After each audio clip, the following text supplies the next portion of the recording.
What time it is? Ooh, you know what time it is. Bless up, bless up. No regard for human life.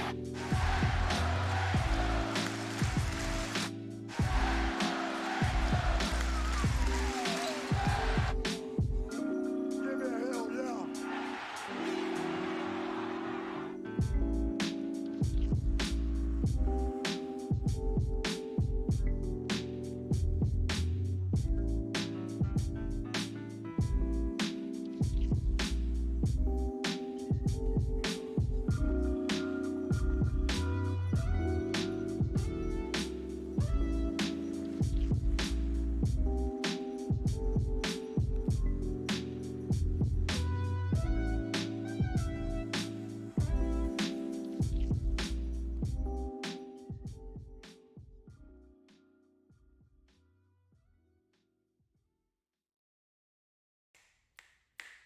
Deuce and Mo, Deuce and Mo, Deuce and Mo. They tell you what they know. Deuce and Mo, Deuce and Mo, Deuce and Mo. The podcast that you know. Deuce and Mo. Deuce and Mo, Deuce and Mo, Deuce and Mo.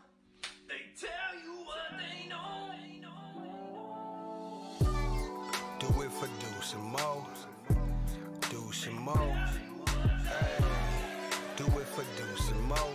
When it comes to the Kings, it's my favorite show. Do it for Deuce and Mo, Deuce and Mo. Hey. Do it for Deuce and Mo. When it comes to the Kings, big hopes and dreams as we cover our kings. Never cover the kingdom, but we loving our kings. And we covered your prayers as we doing our thing. Big Deuce with the par, Lil Mo on the screen. Solo or together, still do it for team. Never switch up for $1 or revenue stream. So we always got each other, balance out the beam. Deuce and Mo, and that's the end of the theme song. Do it for Deuce and Mo.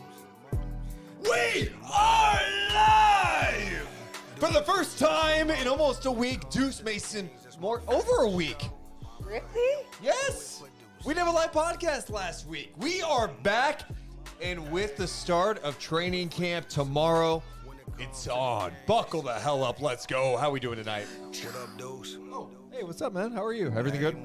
Hi. Hey, who are you rooting for? I'm rooting for y'all. Us? Well, what your favorite NBA team, for sure, right? Like, do you have Let's one? go, Kane. Woo! Inject it all into my veins. Oh my goodness. It was just so good. And we'll start the podcast in a few. You know, we have to talk it up for a second. Appreciate you guys being here with us. Just know a couple of things. We are going to be live, like right now tonight. We're going to be live tomorrow night, 7 p.m. We're going to be live Wednesday night at 7 p.m. Be ready. Give me a hell yeah. It's back on, baby. Vacation is over and it's time to grind. Yeah.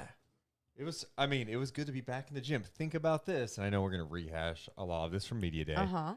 First time with an in-person meet. I know, never mind. So, some people got to go to an in-person Media Day last year, but back to kind of normal protocol at Media Day. Yeah. It was interesting. It was great. It felt great. Everything feels too great. Ooh. Stop. I like that. Stop. I like Morgan getting a little amped up. How are we doing in the chat before we get started? Shout out to Matt, who says, I'm so hyped right now. MJ says, looking good, Mo.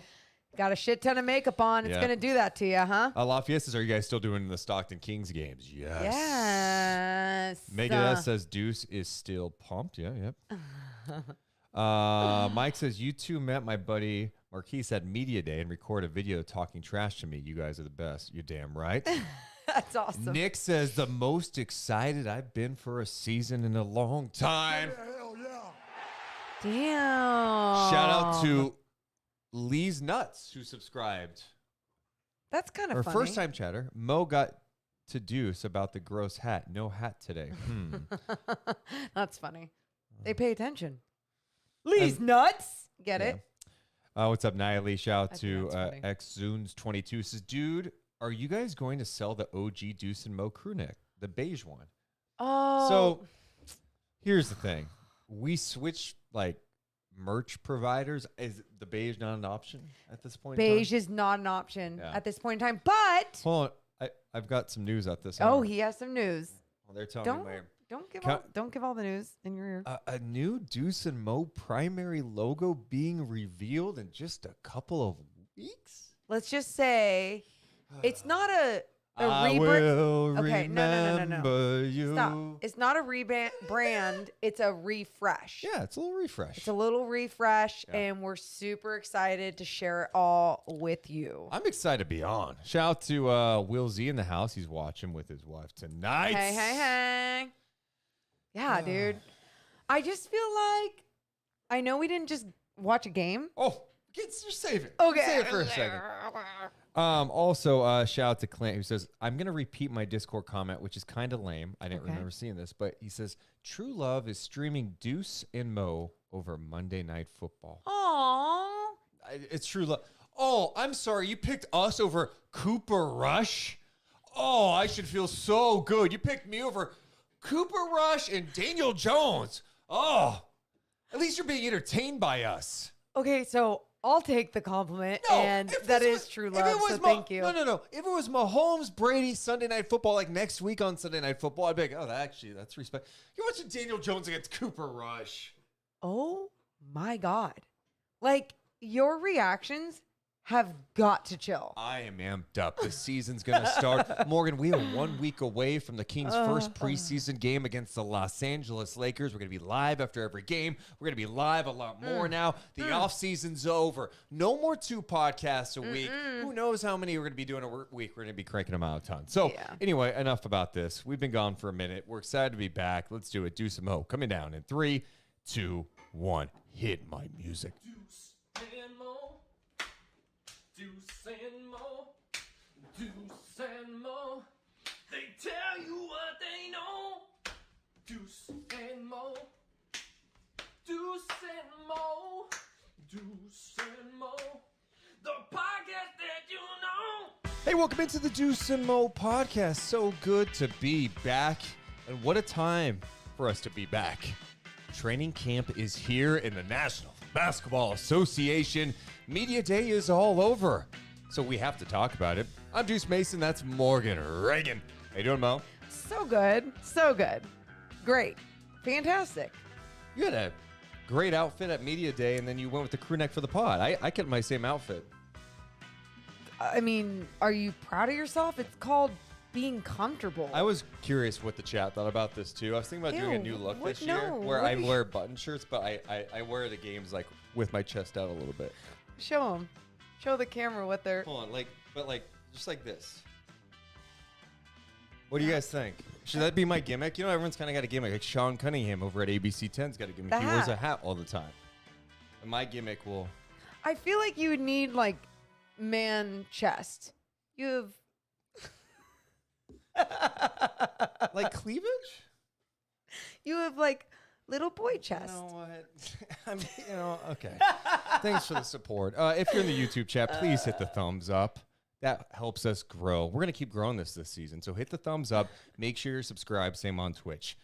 Morgan, King's Media Day is in the books. And I know media days over the years, they get more and more exposure, right? Before, it's just like the media would go there, ask some questions, you read about the next day. But now there's constant videos being turned out left and right on social media.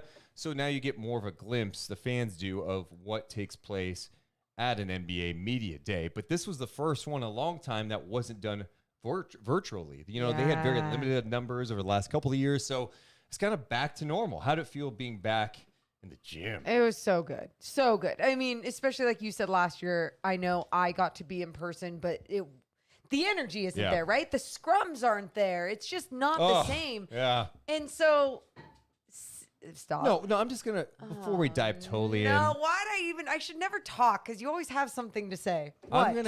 I'll give Sacramento media a compliment today. No backhanded bullshit. No. What you got? There was no real, as far as I heard, maybe I missed some, no like cheesy like, hey, the hot dog is a sandwich. Hey, what's on your Spotify playlist? You know, just like I cringe stuff. I like to call me crazy. Let's talk basketball. What? Let's With talk basketball. players? Yeah. I don't mind it from like the team does cute things on social. They're playing games. That's different. Yeah. But you know what I mean? When the media does it. I didn't hear Sacramento media do that a ton today. Anyway, it was good to be back, though. It was great to be back. It was fun to finally get to have some one-on-one time, some face-to-face with some of the guys. You know, it's like we've been around most of this team for a while, but then there's been a lot of changes. And then within the last couple of years, with all the changes, and then this offseason, the more changes, when you don't get to see new guys before the season starts, it just, that connection, there's that disconnect, right? Yeah. And so it's nice that we will have that going into this season with some really good guys. Good guys. And I say it like that because, come on, like, nobody was complaining about anything. I'm not used to that on media days. I'm not. Okay, a couple of things I would just say, just for full context. This is how Deuce Mason, view media day. It's a necessary evil. You do it, you go through it. But to me, you have to be careful as a fan pulling too much away from media day. Okay. You know, we talk about moods. Now, there are definitely things that I heard today that we'll go over that, you know, intrigue me.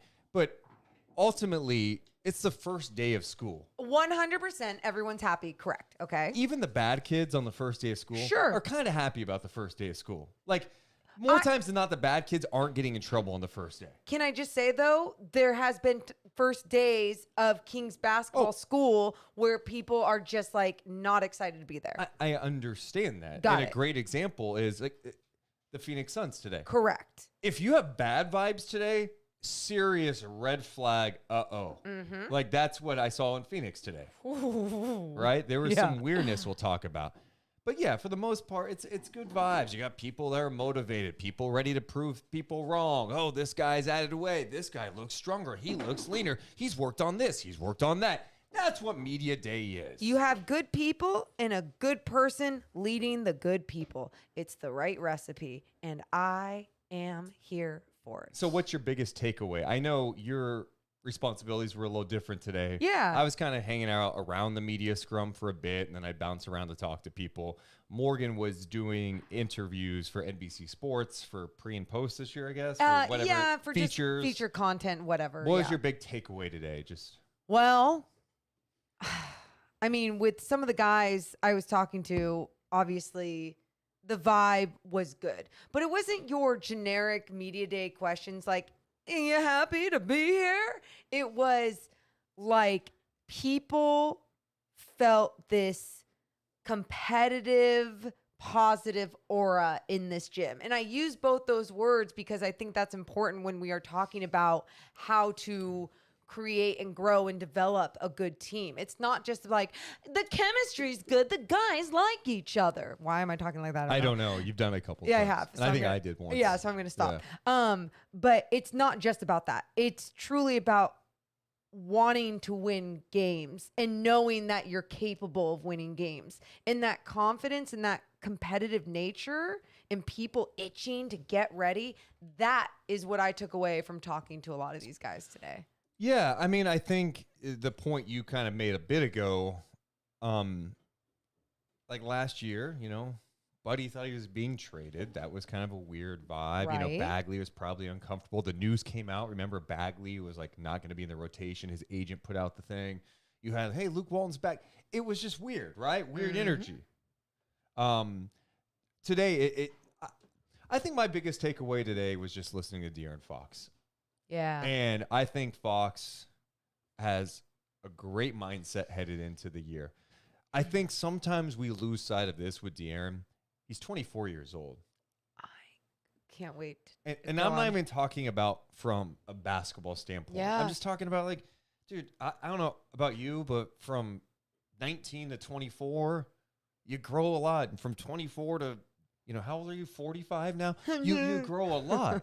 So my point is I just feel like he's approaching the season with the right mindset, seriousness, and I think he's ready to go. Deuce, I talked to him about that and about coming into this. Talk to him. No, about but that. he mentioned Yeah. that 19-year-old brain compared to a 24-year-old brain. That's why I said it. But it's just, he feels the difference. He sees the difference. He understands the difference. He said he had the best off season that he has had. And I asked him because I'm like, there's such a combination of like life and, you know, getting married but then also understanding what's at stake for him in the future of even his career and his reputation. Truly, I truly believe that with this year for him.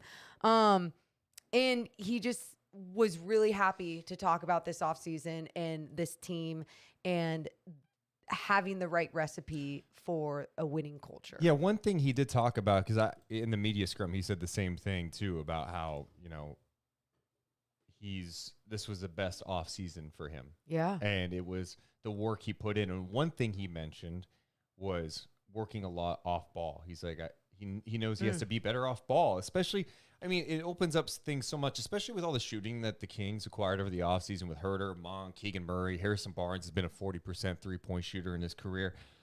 Like, having of course you're going to run the Fox pick and roll with Sabonis, but you want some action with him moving without the ball because of his speed and because of Sabonis's passing ability. Exactly. Having a big that is capable of passing the way he can, and having someone like De'Aaron Fox with the speed he has, backdoor guy. You're right there. It's a little bunny right next to the basket. It's just knowing the game at a mature level, and I feel like De'Aaron not only wants to know the game at that level, he has the right coaches and people teaching him the game at that level the right way. Yeah, and one thing he did mention too with the media, he talked about that it just seems like the communication's a lot better with this new coaching staff. Love that. And just guys know exactly, hey, this is when this is happening. It's much more organized. And then I reflected back on that a little bit. Remember at the end of the season when Fox is like, yeah, I think we need more structure. He was asking what he needed in a coach. Yeah. And it seems like that's kind of what he's getting early on. Now, the Kings haven't had an official like practice yet. That kicks off on Tuesday when training camp officially opens up. But guys have been in town for months. And Fox said, I've been in for the last month, and guys were here before that. I think that's something that they pointed to as something that's been different. Richaun Holmes mentioned that too. Let's hear what De'Aaron Fox had to say. I want to play this clip from our buddy Sean Cunningham over at Fox 40. Ready, man. We've had a lot of guys here for like the last month, so I think guys are definitely ready for it to be an official practice. How different has that been, having all that stuff before the season, before training camp started, compared to years past? It's definitely great. I mean, this is definitely the most amount of guys that we've had, and obviously the guys that weren't here were guys that were playing in the Euro Cup and stuff. So it's definitely great. And I think everybody's buying in, and everybody's, like I said, everybody's ready to go already. You know, if your first time together is training camp, you're already behind. Just want to get your thoughts. You know, we were talking about the end of last season and how they have constructed this team, reconstructed this roster. Do you think, you know, they're heading in that way as far as building around you? Yeah, I mean, we got a lot of athleticism. We have a lot of guys that can shoot the ball, and I think that's something that's going to be big for us this year. And obviously, defensively, you know, Mike he's already on us. Even, you know, while playing pickup, and he's walking upstairs, he'll beat on the window or something to say something. So I think the coaches are just as excited. I know that Mike Brown called you a dog defensively when you were in high school. I mean, do you think he's really taught you a lot, I mean, in your short time together? I know. Yeah, definitely. Asked him how pickup's going. You asked Malik how pickup. I mean, we got some game-winning stops. I mean, everybody's been here, all the guards, TD, Davion. Just ask him how I've been defensively. How excited are you having Malik back? I mean, playing together. I know you guys were a dynamic duo in Kentucky. It's great, man. You know, we pretty much talk every day, along with like Ben and Wingen. So just being able to be with him every day now is definitely, you know, it's definitely a great thing. You know, aside from his talent, what he does on the court, just being around him and, you know, knowing his family, his brother, his mom, they're just great people to be around. So there is De'Aaron Fox talking to the media, talking about those pickup games that they've been playing, a little intense. Morgan, I know you're not one to get excited about anything. Anything. Yeah, I could have $1 million in front of you, and you'd probably find something wrong with it. You'd be like, oh, is this fake? You know what I mean? There's nothing that would make money. you... That's false. But okay, all right, maybe that's a bad example. If I'm offering you De'Aaron Fox stock right now, taking it all, buying all in, putting that $1 million in, boom, go. Let's You're go. taking Fox to the moon? To the Are moon. you going to the moon? To the moon, baby. Let's go. You guys. Oh. No, I don't. You know, I don't share everything to a very dramatic, like you, for example. You're. Oh, I'm sorry that I do something called expressing my true feelings. Yeah, in your true feelings. Emotions on my sleeve. You see it says emotions. Like, sleeve. awfully a lot at times, okay? And for me, like, I will share and be vulnerable, but at the same time, like with the Kings, I like to be very realistic. I think when it comes to De'Aaron Fox, I mean, right there, if you're not seeing a difference in the way that he is even approaching the media, and I get it, day one, everyone's happy. We've seen media days with De'Aaron. We've seen media days in Sacramento. There was a standard set before this media day is what it feels like. And I know Anthony Slater wrote a piece today about Mike Brown, and I know we'll talk about it at some point, but you're feeling the standard is already being set, and it gets me excited. Yeah, I was going to say, do I sense a little excitement? I'm like really excited, and my instincts are telling me like good things are going to happen for De'Aaron. Morgan, I feel like I've been a Fox truther for a while, okay? And, totally. And you know, as a Fox truther, you get a lot of shit out there right now, all right? Oh, yeah, there's way too many haters. I think he understands the moment. And I'm not acting like he's the perfect player ever. No. But when I hear need to be. him being asked about defense, and I heard him be excited about playing defense in a pickup game, that's what I want. Because when I watched the University of Kentucky, I was like, I like this guy. This guy has a chance to be a really good defensive player. Yep. He's explosive. He's athletic. He's fast. All those things. If Mike Brown can get that kind of dog. That's such a weird old person. Call him De'Aaron Dog. I don't. That's at Fox. We changed the last name. Oh. Yeah, it was really stupid. That was so this is bad. Preseason. This is training camp for jokes. Oh, okay? got These it. are training camps. Let's knock pretend that like one off the list. We won't play it. It's like a play that you run. It's not going to work. We cross it out. Yeah. Cross Awful. it out. My point is, you got excited about defense, talking about defense. I liked it, and I'm just excited to see how it plays out. You know, I think one thing you were referencing the interview that Mike Brown did with Anthony Slater at The Athletic. Dude, Anthony Slater, anytime he writes, in period, I love it. It's mainly about the Warriors, but, you know, he'll sprinkle in some Kings pieces. His pieces are amazing. And he had some great stuff from Mike Brown talking about the defense. He says, I'm not trying to aim for being the 19th best defensive team out there. If we can get in the top 10 now, shoot, let's do it. That's what we're striving for. Whatever that means, we sit come playoff time, it is what it is, but we need to be the best defensive team we can be as soon as possible.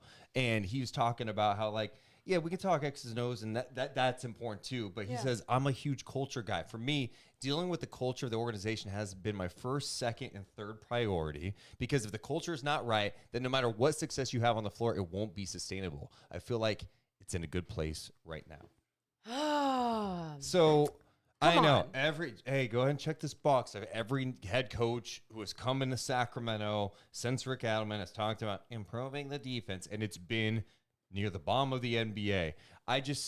There's other things. There's other parts of this recipe, of this story, though, that factor in, that help prove what we're saying, or help, at least defend what our excitement a little bit, right? And I think that goes to, obviously, sure, Mike Brown having that mentality and having the reputation that he has, and coming from a championship team, but also the recipe part I'm talking about, the actual roster. Obviously, it's not perfect, but when was the last time there was a 2-time All-Star on the Sacramento Kings roster? Yeah. And I'm not acting like that resume alone should be the thing that I'm talking about, but it's still, there's so many different things that are part of this recipe that just makes sense. Well, this is clearly the most talented team De'Aaron Fox has ever played on. Yes. And that's number one. I still maintain this, and I know, like, this is not me making excuses for how I looked. He got off to such a weird start last year, so inconsistent. Sometimes you're like, does he love it here? Like, people question that. How many times do we have people asking us about that on night chats? I think there was something to the fact of, like, here he was entering year 5, and it's like, same old. I need help. We got 3-point guards at Halliburton, Mitchell. Like, I need help. And I'm not saying he handled that perfectly at times, but I think there was a mental component. It was just like, there was just a lot, man. Being in Sacramento and losing year after year after year, and then some of that pressure is going to come on to you as the guy that made the max contract.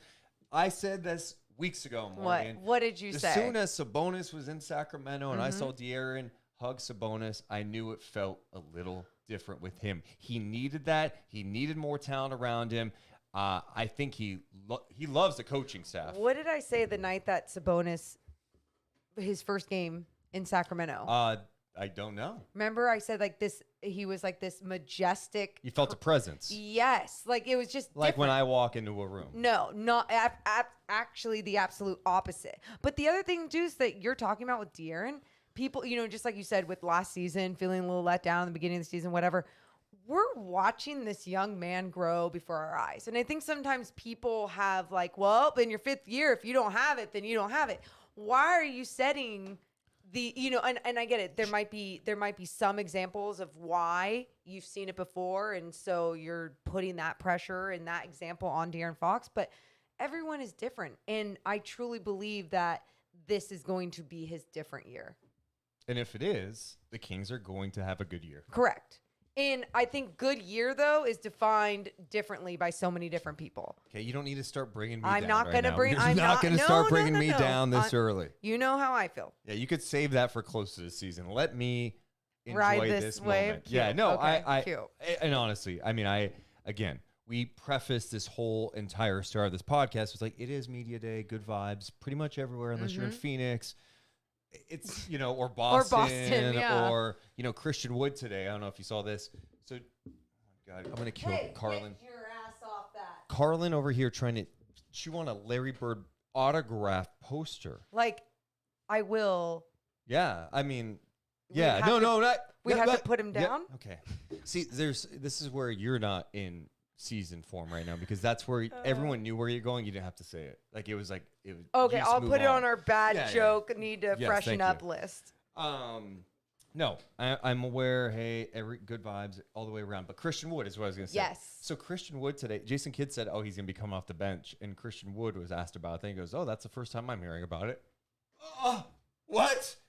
So anyway, for the most part, everyone's excited about the season. Oh, this player looks good. So I'm not saying anything crazy here. But no, I like what I heard from Fox today. I think He's just has a different demeanor. He's ready to go. I think he understands the importance of this season, and he really likes the coaching staff. Yeah, and that it helps, right? And not because they're kissing ass.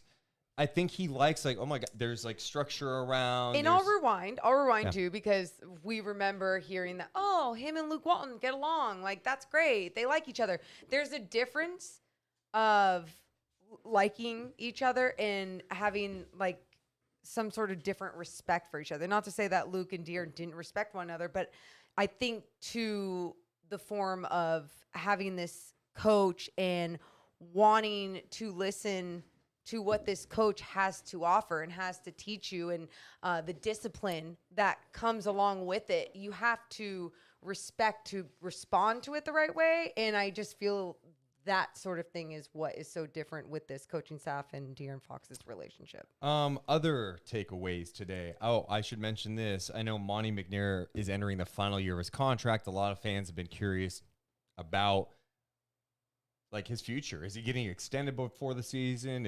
Should he be extended now? Should they wait till the offseason? I did ask Monte McNair today at training camp about it. Video Matt George posted. Here's how he responded when I asked him about his contract situation. Me and my group, like, we're excited about what we've done. We're excited that Coach Brown's in here. I'm the GM right now, and I got a bunch of work to do, so I'm going to do that until they kick me out. And I hope I'm here for a long time. And I think with this team we put together, we're really going to start seeing that progress. It's taken a couple years for us to kind of continue to shape the roster and get guys around Foxy and HB and Richaun and these guys that have been here. But I think for us that's what we see our job as, and as long as we're here, we're going to do it. In terms of so there you go. As long as we're here, we're going to do it. I don't know. I mean, I didn't really expect me to ask Monty and him go, yeah, actually, I just had a chat with Vivek 20 minutes ago. We're kind of off on the third year compensation. We're trying to work that out. I mean, right. Yeah. But I am curious, I mean, they did announce the basketball ops staff for the season, which, typically if you're making any other changes, like if there's an extension for the front office, that would have been maybe announced. So I don't know. Does he get one before the season, or does he just go into this year in the final year? You know why it doesn't bother me that much? Because there's always a way to get out of a contract, and that's by obviously firing a guy, and that's what Sacramento has had to do for so many years. So that's why when it comes to this situation, as much as I'm like, I want continuity, I want Monte McNair here to keep growing what we're seeing.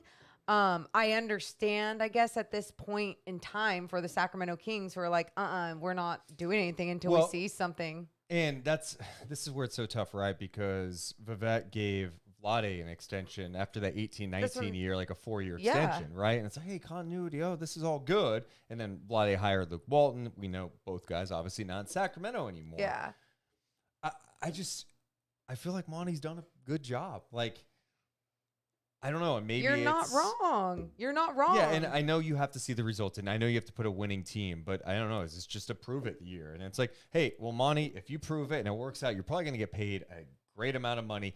And in addition to that, for him, to be completely frank, if the Kings have a great year, I mean, yeah, he could stay. Yeah. But you are officially an NBA GM that turned the Kings into a winning team. Oh, my God. You could do anything. You would get statues everywhere. I mean, you could, another teammate call him up. Like, is he a magician? Dr. Strange? Yeah. Like, I mean. Yeah, I know. We're being funny. Yeah, that's why, I guess, for me, no matter what, this question is going to be asked until something happens. And you're right. Like, what we've seen from Monty seems solid, right? I think some people that would disagree with that would be like, it's not solid until look at the disaster of last year in so many ways. Sure, I guess I would say mostly it's been solid in the sense of what we saw in this offseason, what we saw at the end of last season at the trade deadline. Yeah. So, and then in the draft and everything, so there's those things that are keeping you intrigued and like, okay, it's solid what he's doing right now. Yeah, I know. You brought up that trade, and then, I saw a tweet from Zach Lowe who said he talked to or it was someone shared what Zach Lowe said on his podcast, saying that a executive said that Kings Halliburton trade could go down as one of the worst trades over the last 20 years. I thought that was a very dramatic statement. I did too. Okay. I don't know. And huge Halliburton guy. And I think Tyrese is going to be a really good player. Good player in this league. I do. The one thing I find interesting is how the conversation has gone since he got traded to Indiana.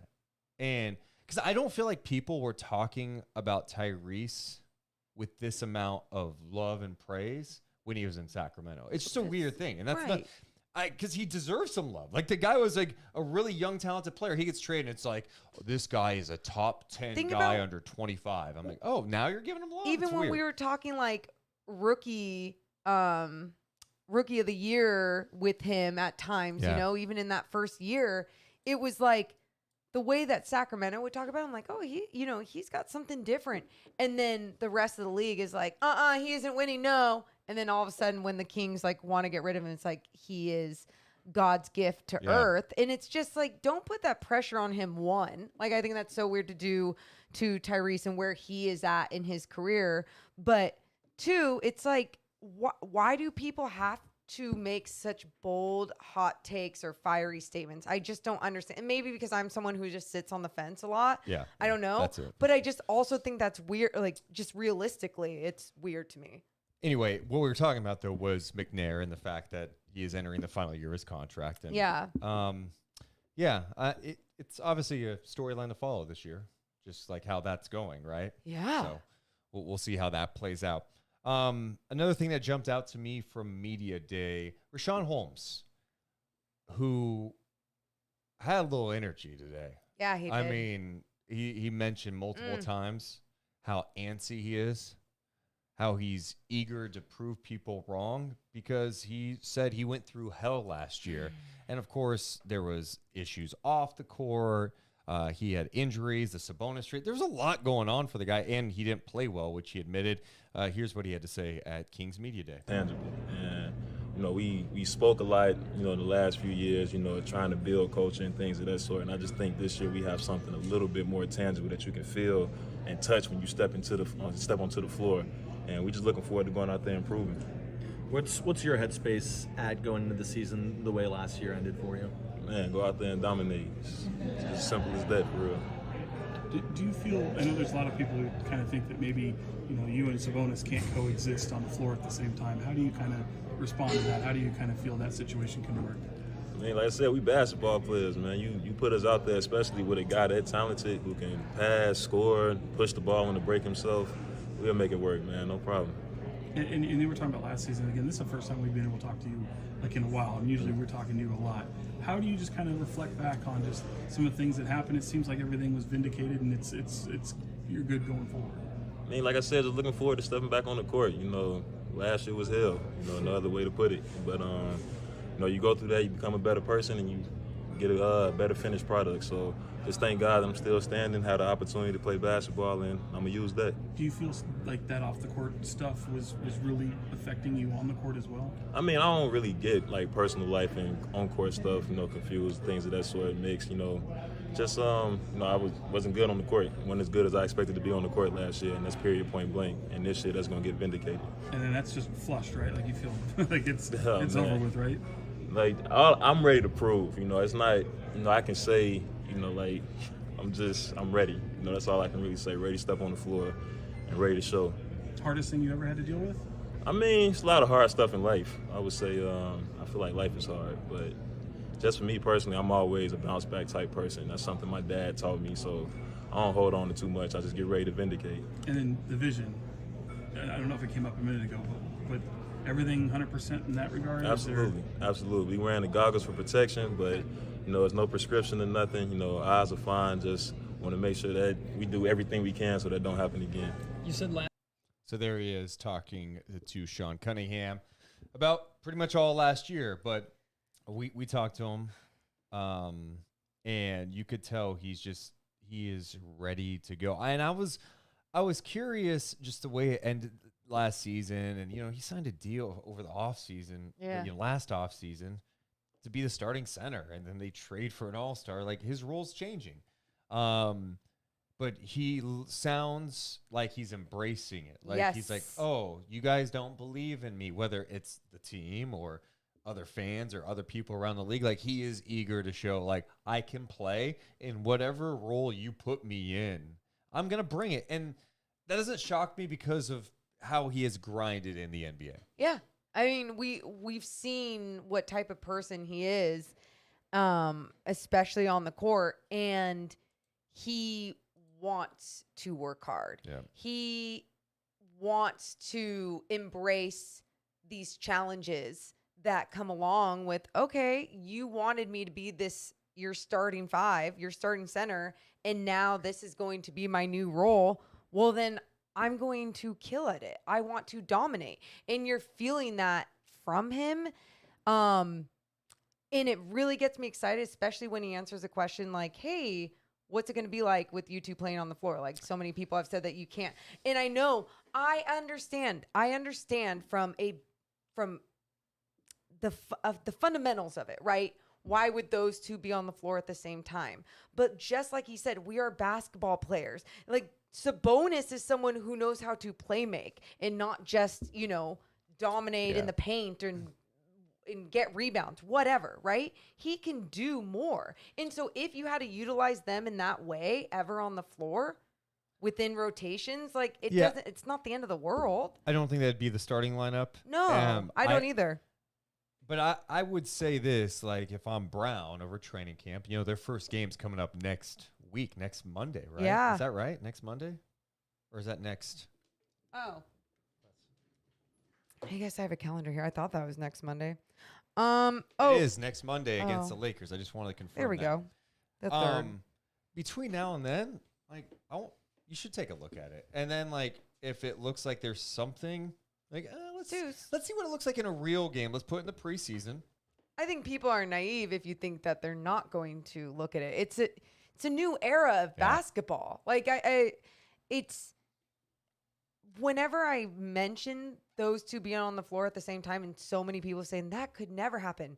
Well, you don't know yet if that could never happen. One, but you understand the concern, like, from a spacing perspective. Absolutely. I mean, because Fox has not shown to be consistent outside threat. Sabonis hasn't. We know Richaun outside 1 year in Philly, which was. But maybe that's not the rotation. Maybe maybe it's Davion at the one in that time or something. No. You know what I mean?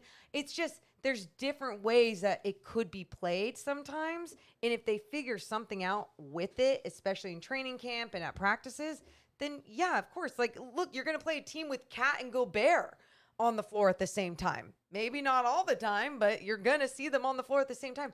This could be useful, especially in those matchups. And again, even if they don't end up playing significant minutes together, I still think Richaun's going to play an important role on this team as a backup big off the bench for a guy that we know has shown the ability to be a lob threat. He has shown the ability, we know with the floater he's got. Yes. And then defensively to come out and switch on the guys he does a decent job of.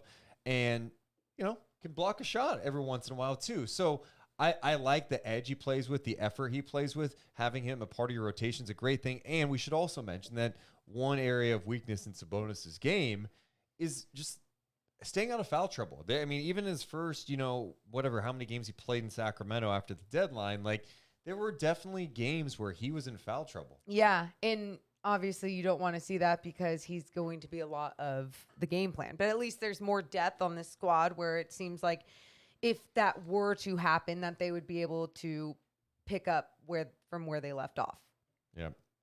I did want to get to more De'Aaron Fox if you want. I figured that's what we should do. We should I love it. Let's hear more De'Aaron Fox from Media Day. Baby. In just a second. Oh. I know. It's the first time. Wow. Oh. Here we go. Do you feel like there's some things you guys aren't expecting when things get underway on Tuesday? I think more drills, more defensive oriented stuff. Obviously a lot pickup. It's kind of not organized and things like that. So just knowing how much attention to detail I think will definitely be different from playing pickup. What would you say the biggest step from last year's team to this year's team is? I think just together as a unit, I would say athleticism-wise, defensively-wise, and then, bringing in more shooters for sure. What do you want to get accomplished during this training camp? I mean, just laying the foundation, laying the groundwork. We've been together already, so we kind of know, some of the little things to expect. But just being, obviously the first preseason game is in a week, and obviously most of the time you're like, no one's really ready to play necessarily for that first preseason game, but we've had a lot of guys together already this summer. So I feel like just seeing how we hit, the first preseason game and the first game of the regular season is something I'm looking forward to. Have you answered any of your own questions that you might have had coming in to this thing? About myself or about like the team? Yeah, or maybe even yourself, or just how this whole thing becomes a successful product at the end of the day. It's something that, I'm still getting used to, but like once we hired all the new guys, the communication has been top notch. Everybody knows exactly what they have going on for the next week. So it's something that's been different with kind of just how much attention to detail, like how much time you're going to be in there, how much time you're going to be out here. Let them know before 5 or 6 o'clock everybody will know what's going to happen tomorrow. So no one's ever really surprised by, what's going on. And with respect to previous Kings teams, I think it's easy for us to say this is probably the most talent you've had surrounding you. Do you kind of agree with that? Oh, yeah, definitely. And we have a lot of guys that can do a lot of different things. And then, for me, it's being with Luke. He's taught me how to play without the ball. So we've done a lot of – it's been a great summer, I would say that. Dude. I know I referenced most of that earlier. And how about me really nailing that whole clip before even playing? You really did. The way you retain that shit is weird. Anyway, back to De'Aaron Fox. Yeah. We'll talk about my amazing abilities in a bit. Yeah. Just that last piece. I don't know what jumped out to you. The last piece really jumped out to me. Just saying, I've been taught how to play off the ball by Luke Laux. Not Luke Walton did not come back. No. Luke Laux, new Kings assistant coach. Deuce, how many times last season did I always say, I was just like, De'Aaron just needs to be taught. He needs to be taught how to play basketball the right way. And off the ball is such an important part of the game, especially when you have a skill set like De'Aaron Fox's. And so being taught that and having instinct on what to do when it comes to playing off the ball and cutting to the rim and the timing of it, and really I'm just excited that he's being taught the right way, and it's happening now, and he sounds like he's understanding it. Yeah, and I think it unlocks, especially if Fox can be a little more consistent from three-point land. Sure. But even the mid-range stuff is good. Just having that movement, right, off the ball, and the amount of creative actions you can run with him as a threat, you have to worry about Fox. I do hope that he gets better and better with his three-point shot, but I also think there's so many people that want to put him in a category of never going to be good if his three-point shot never becomes a higher percentage. And I don't necessarily agree with that. I think he could learn how to dominate the game in a different way. There's guys like... It's kind of like Ben, when people talk about Ben Simmons, it's like, oh, he doesn't score. And we all know how his season ended a couple of years ago. Right. He does other good things on the floor. But, yeah, I think for me with Fox is what I've said the last couple of years. What? The mark for me, get the 34, 35. I would love it. It's not great. I would still love it. It's hey, I'm a little bit more of a threat out there for sure. No, and that's what I'd want. I'd want him to be that threat. Also, don't you think he'll get better looks with the players around him now?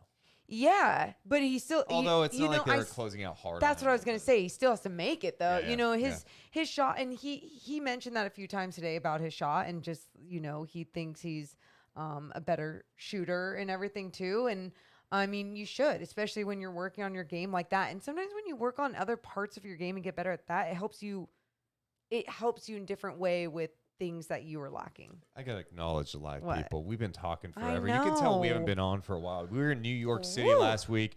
We're doing NBA broadcast meetings. Saw Moulin Rouge. Look at this guy. What a show. Loves a Broadway Went show, to huh? AEW. Look at this Grand guy. Slam. I'm gonna say this. I told Morgan this already. I enjoyed Moulin Rouge on Broadway, first Broadway show, more than I enjoyed AEW Grand Slam. I'm really happy for you. There you go. That's anyway, awesome. We're not going anywhere for the NBA season. We're going to be here after every single game. We're going to be doing podcasts left and right, so be ready to go. Shout out to my guy, Kenneth, who just donated 50 subs. Give me a hell yeah. And by subs, I mean memberships. 50 memberships on YouTube. Appreciate that. Appreciate you, You can Kenneth. subscribe for free on YouTube. It's cool. Also, one addition we made, our merch store is also on our YouTube Oh, page yeah. at youtube.com/JuiceMo Podcast. Store is up there, and you can buy merch. Yeah. We got some new merch coming out. Not only with a new logo, we are going to reveal a brand new shirt that's going to be amazing. Which one? The Coach Nick one. Oh, Coach Nick. Hear us out. We've talked about this. We've hinted about it. We're having a Nick shirt come out that will definitely have his face on it. Yeah. And it's definitely going to say, why not? And when we sell that, all the money we make on those shirts, we are going to donate to Special Olympics Northern California. Some of you may know Nick is a Special Olympian. He plays basketball. Yeah. What, track and field. He's He an does a athlete. Premier athlete. Yeah. Don't understand. You saw the He goal. is a Whenever he Special calls into the Olympian. show, Yeah. he has all these medals hanging behind him. And it doesn't matter if the Kings lose 3 games in a row, 9 games in a row, another 29-win season. He'll come here every single night and say, why not? Why not beat this team tomorrow? It yes, doesn't get much better than that. we will definitely reveal that. Maybe Yeah. this week. Yeah. Right here on the Juice and Mo podcast. And his birthday is Sunday. Yes. We love Nick. So everyone in the chat, please do me a favor. Hit the thumbs up button. Make sure you subscribe. Appreciate people watching us on Twitch, including Nesto, who is here. We appreciate that. Make sure to hit the follow button. And if you have Amazon Prime, you could sub there for free. For free. For free. You get one free sub. I like free stuff. The question I asked In the poll poll. question, Kings Media Day is over. Are you more excited for the season? The options, oh, hell yes. Ooh. Wait and see. Or no, Kangs. Well, as soon as I see wait and see, that's more my level than like. Well- but I am excited. 71% of people say, wait and see. No, they. And you messed me up. I meant, What an idiot! Read it right. rewind. 71% of people say, oh, hell yes. 26% of people are like Morgan. That's a good thing to be. Wait and see, I'm a coward. I thought Something you like that. Is just that- said it differently I know. like 2 minutes ago. You said wait and see. And 3% say no, Kangs. Wow. Those people must not be Kings fans. I feel like every single Kings fan is just super excited. It's Wow. what? I just saw James Ham drop a really good question. Let's just see. That just got tagged. James Ham It's a Monte McNair thing. Let's see here. giving you so much love. Well, it could be backhanded. Oh, okay. Let's see. Let's see. Unmute. Is this backhanded Ham? Of your deal. Have you had any extension talks at this point, or is that something you anticipate happening at a later date? Is my deal like on the internet or something? That, like that people talk about. A lot of fans are wondering, is Monty? I'm sure you see it on Twitter. No, it's you know, for being my group. Okay, so we played that clip, Myron. Wait, I didn't know that. That's how he answered it at first. To you? Yeah, and Is that his way of trying to like? Sure. I said something to him after. I'm like, you're telling me you haven't seen that on Twitter? What did he say? I don't know. Oh my gosh, Of course that's he's so seen funny. it. Of course he has seen it. That's so funny. About time Ham gave me the respect I deserve. There. Oh God. All Thanks, right, James Ham. Other things. We've talked about Mike Brown a bit. Okay. We've talked about De'Aaron Fox. We talked about Richaun Holmes. Yeah. Anything else jump out to you? I didn't see Sabonis a whole bunch. I didn't see Keegan a whole bunch. but- Sabonis looked like in great shape. Yeah, And he I know. We're at mark it Yeah, down in your don't- NBA Media Day bingo. We're on body watch now. One the thing we should mention with Fox, last year he looked bigger, right? Yeah. No doubt. He kind of looks like himself again, I guess. Yes, Is that the right way I to would put say it? himself. Like obviously not like young 19-year-old De'Aaron Fox. Like, he's got to put on weight, and then he puts on a whole bunch of muscle, and What's then good? it changes his game a little. And now he just looks like a mature body. Like he's ready to go. I love it. So yeah, if we're on body watch, Dellavedova looked like he was in great shape too. yeah, It's, I saw him for a minute maybe, but I did talk to him in the media scrum and just kind of asked him about the last couple of years because, he was dealt with so many injuries toward his last run in the NBA. Then he ends up playing for the Australian national team and played in the NBL last year. And I asked him just about what he learned about himself the last couple years dealing with all this. Yeah. And he just said it was just learning to get over these obstacles and treating your body differently. He said this is the, again, best shape alert. He said this is the best he has felt in 4 to 5 years. And, you know, I'm not at the point of training camp where I want to go third point guard watch at this point. Yeah. But you get why the Kings brought him in, like just to even have him at training camp. A guy who knows Mike Brown. He raved about Mike Brown too. He was talking about how organized Mike Brown is. And as when he was a rookie in the league, coming into the NBA and having a coach that just like kind of set a standard, set a bar for how to prepare and be ready for an opponent helped him tremendously. And of course, all the vets they had on the team. But I thought that was interesting too. But like a guy who is going to want to get after it defensively, you're trying to have a defensive culture. When he was in the NBA, played really hard. Like, I definitely want that guy at camp. And if he does enough to make the team, good for him. Well, that's what it seems like everyone, the people that Mike Brown likes there's a lot of them that have that dog mentality. Like, I asked KZ Okpala because playing with Chima. Yeah. And I asked him, you know, like, what kind of player is Chima? And he's like, he's a dog.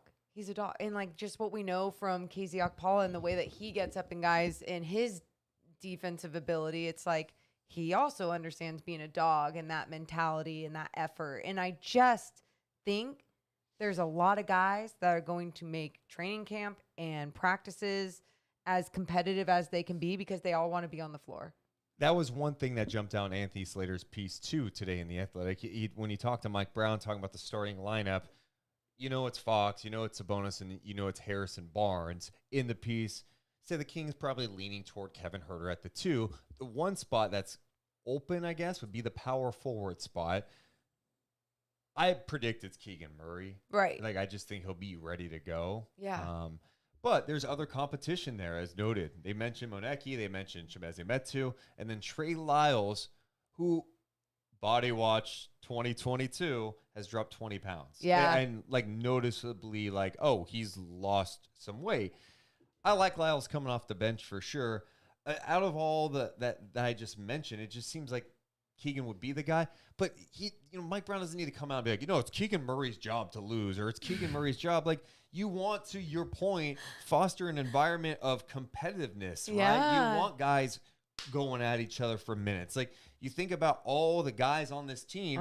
There's a lot of guys that you go, I could see them on this team. Like, so sometimes you look at rosters and you go, this guy's for sure getting cut. I don't know that there's a guy that's been brought in late that you can go, he is for sure getting cut. And so that is just going to bring a level of competitiveness that I think is much needed during training camp.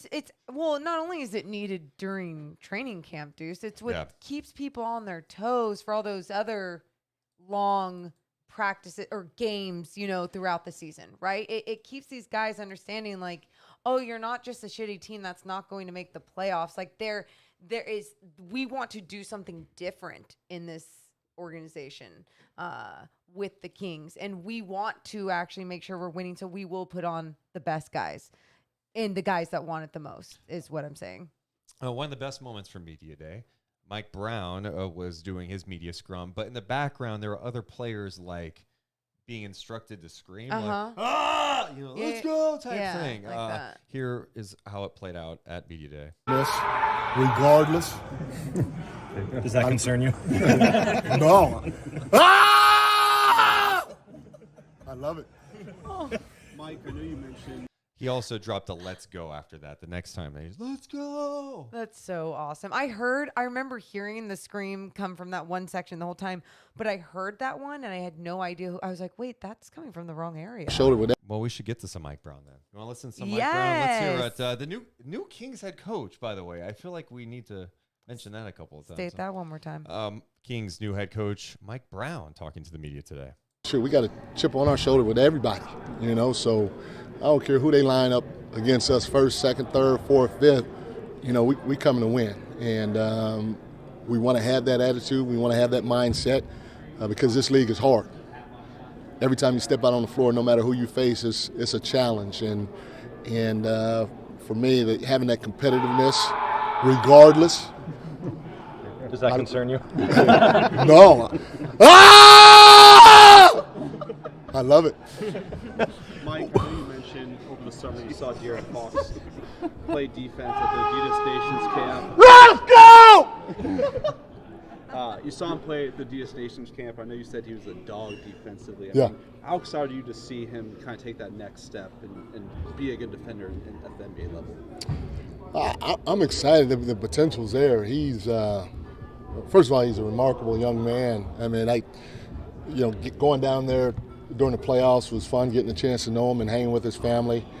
Going to his and Mercedes' wedding this summer was another treat for me. How was that wedding, by the way? Unbelievable. It was an unbelievable, probably the grandest wedding I've ever been a part of. It was fantastic. But going and hanging with them there, getting to know his extended family there was a lot of fun, and just knowing the potential that he has, and seeing it back in high school at the Adidas Nations, and then also seeing it in flashes out here when we're playing pickup. What's up, Morgan? What? What were you going to say? Well, I had a fun fact about the wedding, too. What's your fun fact? Asia Wilson was at that wedding, flew home, played in a game in Seattle at 2 p.m. the next day. That WNBA champion. I mean, how insane is that? She's just amazing, and I had to add that to the wedding. Did you know? Morgan with a celebrity scoop. No. Well, Celebrity wedding. He was talking about that, and I was just like, she is amazing. She can party and then go. Oh, I mean, you know what I mean. Just like be there for her friends. Fun fact. Okay, so anything that jumped out to you about what Mike Brown had to say? Just his excitement alone. Okay. I mean, his energy alone for this, not only for this team, but understanding what an important piece De'Aaron is for this squad as well. When he is asked about De'Aaron, I think he understands, obviously, this is a team sport and it takes the entire team, but he understands the leaders on this team and where they need to be this season. Let's get to some comments from the YouTube chat. The disciples out there? Or are they morons? Ugh. What? You're so douchebags and morons. NorCal Collector says that's the type of energy we need. Talking about Mike Brown. Serial Connection wants to know, how come you guys don't do that at the start of your show? Okay. That would get you pumped. Yeah. Let's see here. I thought there was one other one. Let's see here. Amir says, Deuce, why did Monty hit your mic 500 times? Yeah, I don't know. I was holding two mics. I held mine, and then an old colleague over at Good Day Sacramento was like, hey, can you hold this? I'm like, yeah. And like Monty hit it like 800 times. And I didn't know if it was like he was sending a message. Yeah. Like don't. But I wasn't like in his face. Yeah. I had it a respectable amount. So wow. I don't know. Maybe Monty's beefing with me. I don't know. Yeah. Oh my! I didn't even notice him hit it. No. He hit it a lot. He hit the mic a lot. That's so funny. All right, we've got more coming up. We should mention that tonight's podcast, presented by our friends over at the Detail Pros of Sacramento. Oh, the Detail Pros. Get your car cleaned. Why? Because you invested in your car. In newsflash, you have to keep investing into your car. Okay. What's so funny about that? I just liked how you started the spot. It was the Detail Pros. Get your car washed. Like you were like, I didn't want to tell people, like, you want to know why? Because I need to get my car washed again. So you don't want to be too judgy. But we can all, I mean, you're allowed to, like, people, you trust me, driving around today. Yeah. Some of those Kings media members. Hey. I'm sorry, clean your car a little bit. I mean, and that's why it's so easy, because Nick makes it so easy with the Detail Pros to get your car clean, to make sure that investment is clean and you are taking care of it. Nick is seriously amazing, and he's so good. You keep calling it an investment. Cars, depreciate in value. No. But my point is this. You want to look good, okay? Make your car look good inside and out. Go to the detailprosac.com. Tell them you heard it from the Deuce and Mo podcast. You will get a paint sealant upgrade. That's worth how much money, Morgan? $125. That's at the detailprosac.com. Oh, and he's a Sacramento Kings fan. Oh, my God. Yeah. Small business. Local. Yeah. Yeah. You're an idiot if you don't get your car cleaned. Come on now. Also presented by New York Times bestselling author. She's the one and only T.R. Reagan. As we all know, the creepiest writer on all the planet. I read so many of her reviews and just how I think people think this person is not okay. It being my mother, T.R. Reagan, because of the way she writes. So if you're into creepy writing, my mom writes some badass thrillers. She sells them obviously on Amazon and on her website, trreagan.com. You can find all of her novels there. The one thing you will realize, of course, they're thrillers. It gets dark sometimes. As someone who's read her books, they're all based in Sacramento too. So you can like picture some of the spots when she's talking about locations. Anyway, yeah, check her out. Appreciate everyone's support of the Deuce and Mo podcast. So guys, Morgan sounds a little bit more excited about Kings season. Do I? I just, it's funny. I was thinking. You know how I feel. Well, I do, but I was thinking about this whole podcast, how, man, if someone's watching from out of town, like these two Kings people are super excited about their media day. And then I really think about it, I go, you know how many media days had not been great for Sacramento? Like, you feel good. Oh, training camp's good, but there's always something lingering. There's nothing lingering. Then you look at the Suns and you look at the Celtics and you're just like, and I don't wish that upon anyone, right? But because it is awful. But it's also really effing nice that it's not the Kings in any way, shape, or form right now. Knock on wood, we're good. Knock on wood. Well, you feel okay about it. How about an NBA player? Ooh. Aside from the obvious Western Conference contenders, Paul George also named the Sacramento Kings as a team that could give you fits in response to a question about how tough the West will be. Okay. Very interesting. Clippers could be the best team in the Western Conference if healthy. They've got the depth. Okay. But hey, some respect healthy, to Sacramento. What do you think? Yeah. I love to see that because I think the last time we saw that, I think it was Draymond talking about the 39-win team. Sure. And just their style of play. They had an identity. Things were a little bit different. It's nice that people like Paul George are seeing that, yeah, there could be something different, some depth, that dog-like mentality, a winner in Mike Brown teaching and leading the way. Other things that jumped out at Kings Media Day for you. You talked to, how many players did you sit down with? God, I think like 6. De'Aaron Fox. Kevin Huerter, Trey Lyles, Chima Moneke, Nimi Keita.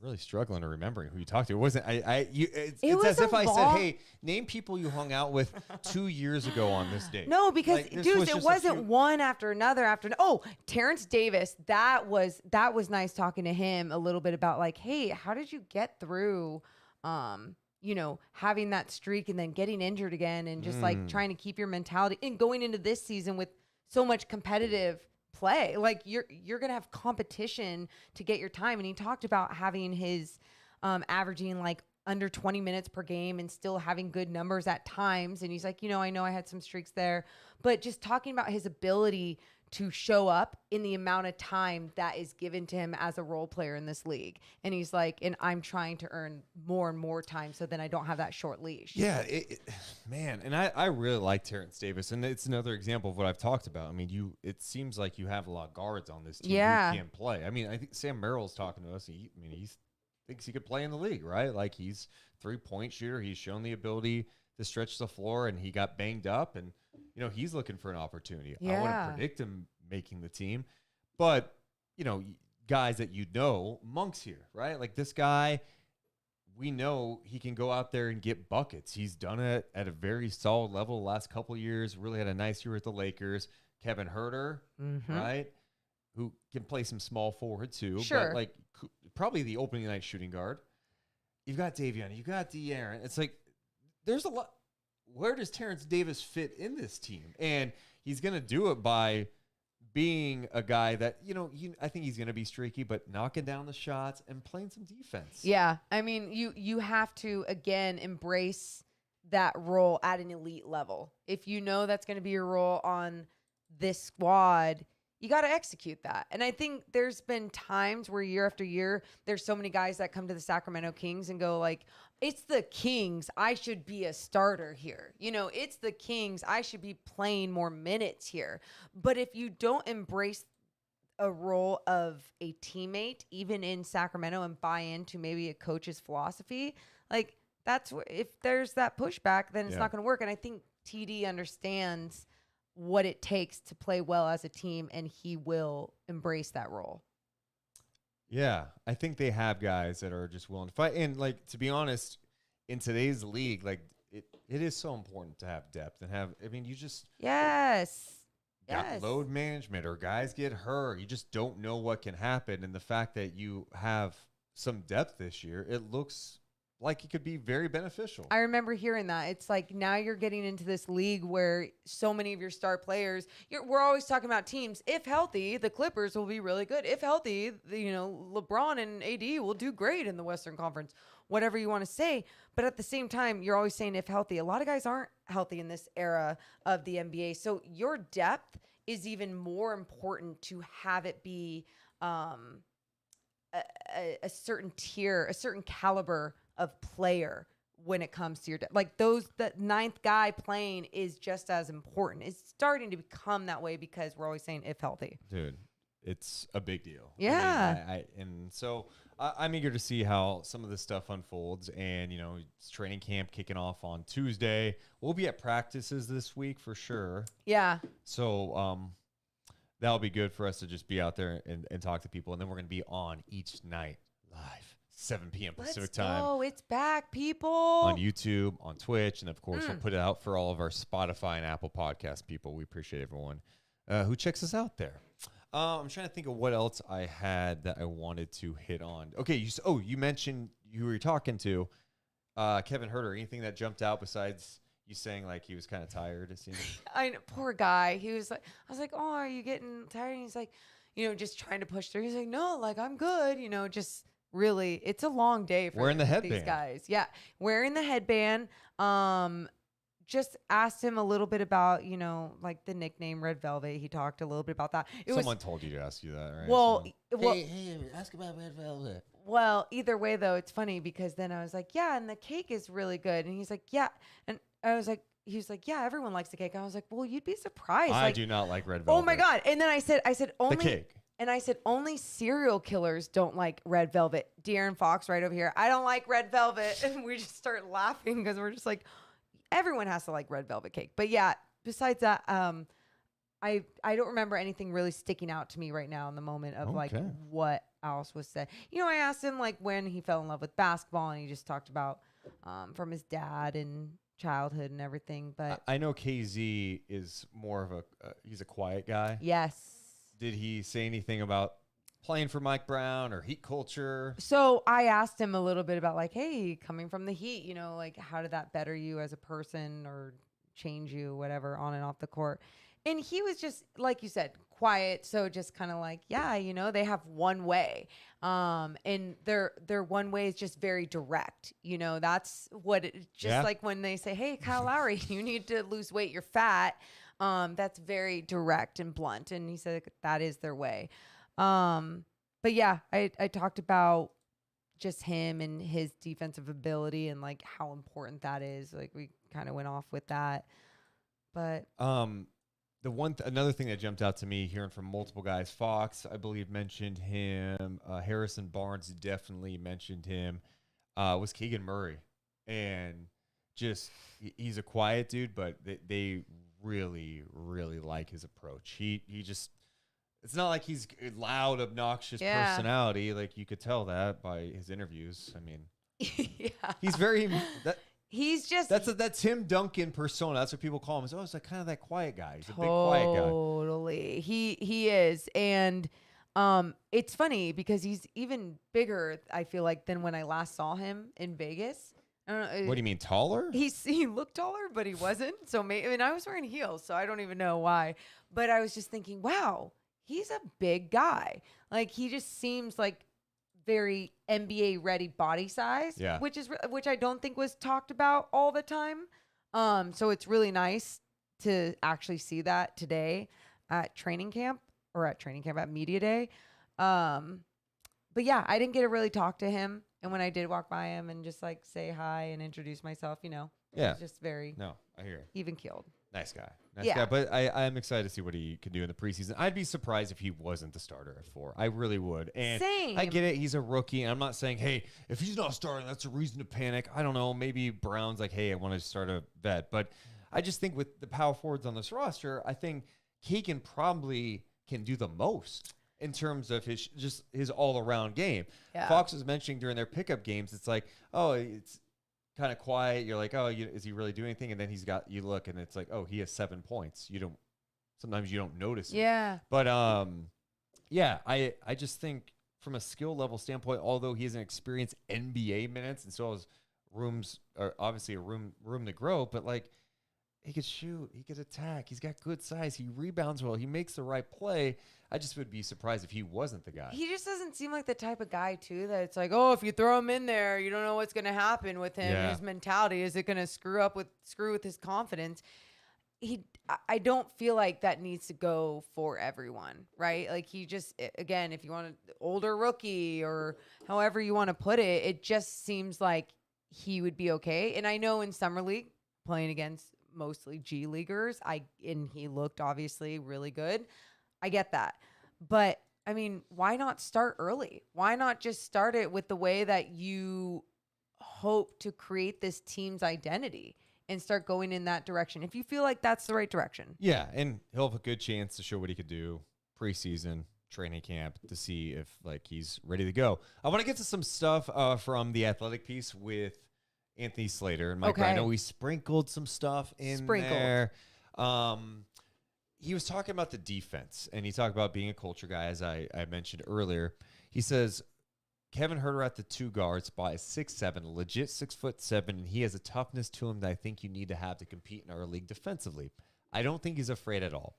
Then you got Davion Mitchell. I can honestly say at this point in his career, he is one of the best on-ball defenders I've been around.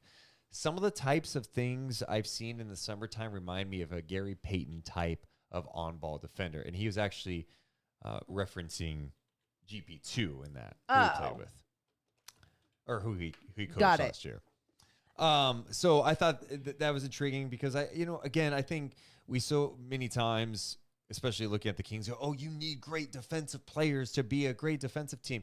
No, having great defensive players helps. Having guys who understand defense, who aren't afraid to get in the guys and be physical. Yes, absolutely. But you also need guys willing to compete and understand the players they're defending, team concepts. The Kings in the early 2000s weren't known for having a whole bunch of lockdown defenders. They had one in Doug Christie, who was an all-NBA defensive guy, second team a couple times, first team once, I believe.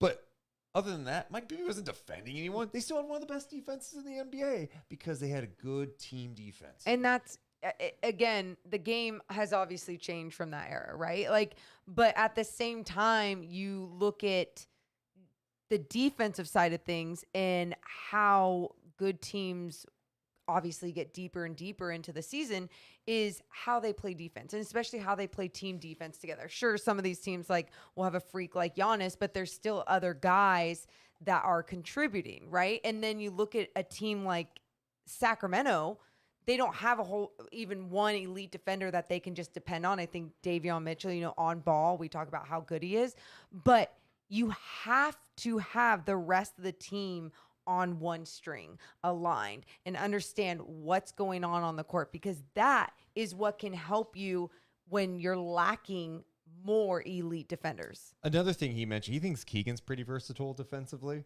and I guess he was pointing out in the piece, that Keegan defended Benedict Mathurin and Banchero during the Summer League, so that is something to look at. Then they mentioned KZ Okpala, Chime Moneke, 2 longer wings that get after. You mentioned Moneke, but KZ, multiple guys say, like, yeah, that guy defends 1 through 5.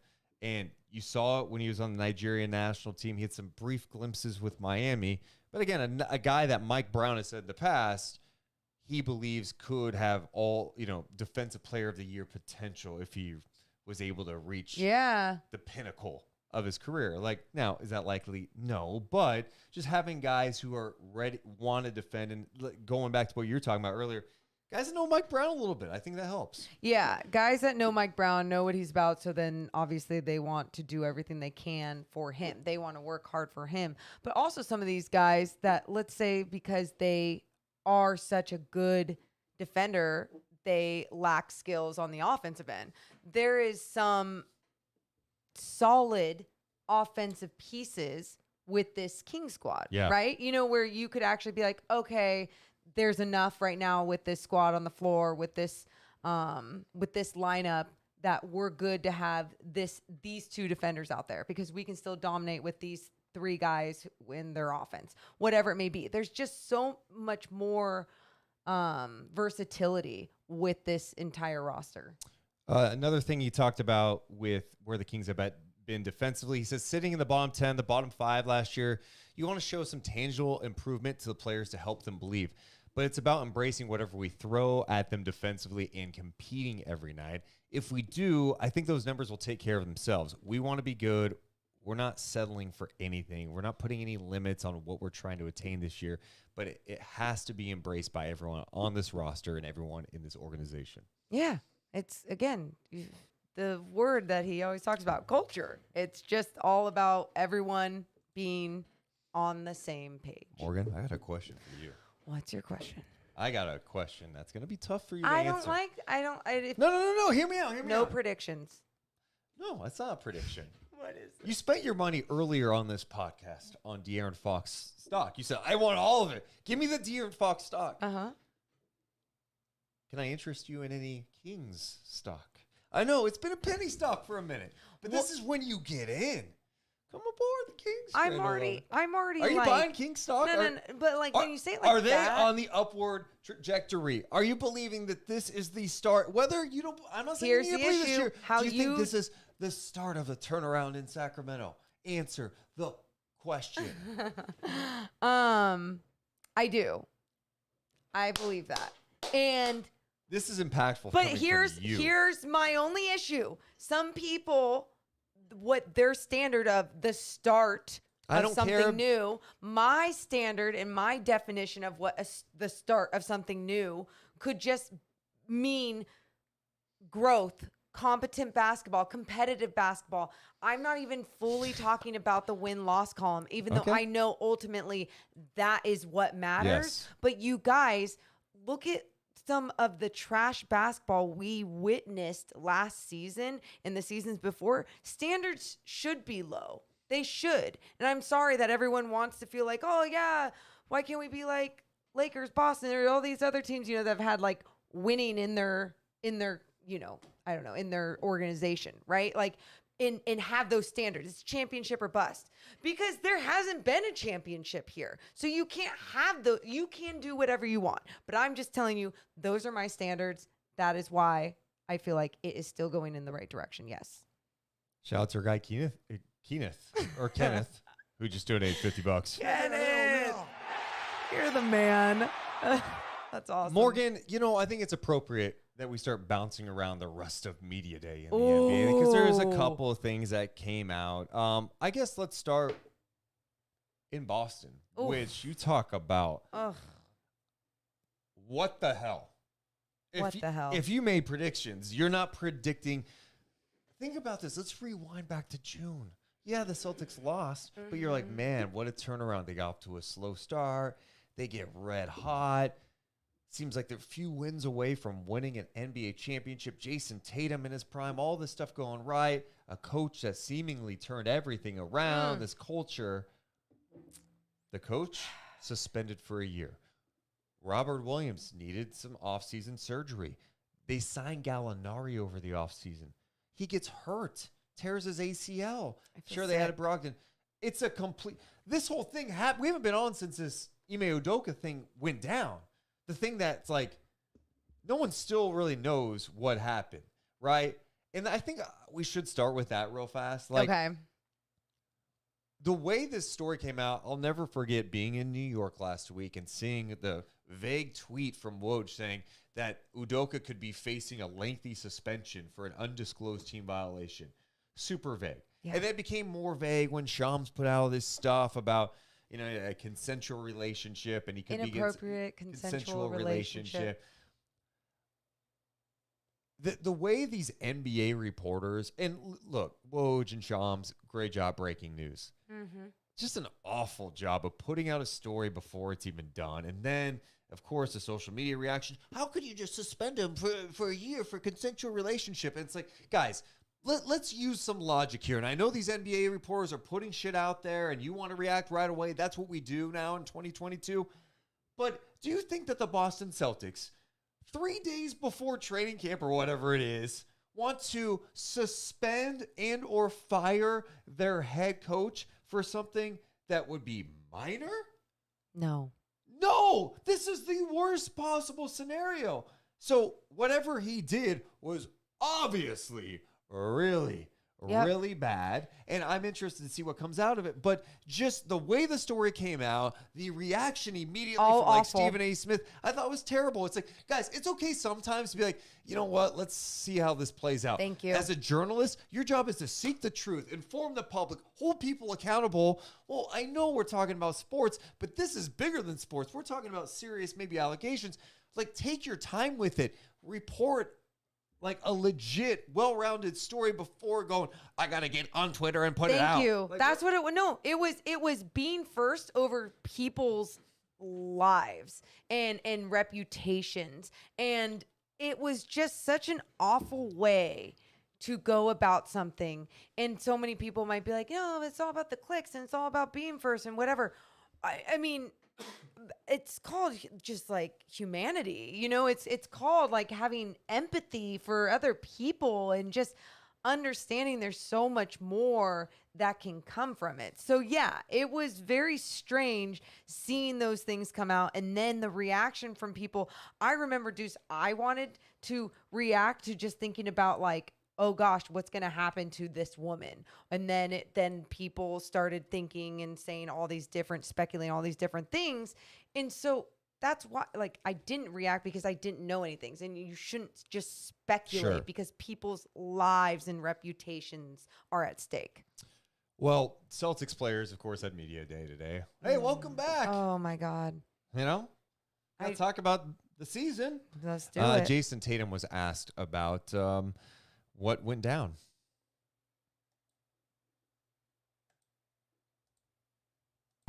48, 72 hours. Have you spoken with your former coach? How do you move forward? What's going through your head? I guess I feel like everybody else. It's a lot to process. Unexpected, especially coming into this season, and you feel a certain way that. Coming off last year that you're excited and trying to do all these things, and just a lot, if I'm being honest. And I guess along with everybody else, you're still trying to process it all, knowing that, we start practice tomorrow. Damn. I hurt for a competitor like that. He's a winner and it just sucks that someone like him will have to make this change right before the season. But you know what? This is going to be one of the biggest challenges like thrown at him in his career. Let's also see how he responds, but have grace toward it as well. Oh, that's good perspective. Okay, what the hell's going on in Phoenix? We know the Sarver stuff. Oh, God. And good. Get that clown out of my league. As I said, once we found out about the report, you're done. But since then, I mean, it's just a weird... I have not been able to let go of Game 7, how they played against the Dallas Mavericks on their home floor. Mm-hmm. Then you have the DeAndre Ayton stuff. Yep. Where you're like, he has an issue with Monty Williams. Oh, he signed a max offer sheet to go to Indiana. The Suns match it. He's back. He was asked today if about the process and was pretty short about it. Then you've got Jay Crowder not at camp. Apparently, they're trying to find a new home for him. And then he puts out like a hype video about himself yesterday.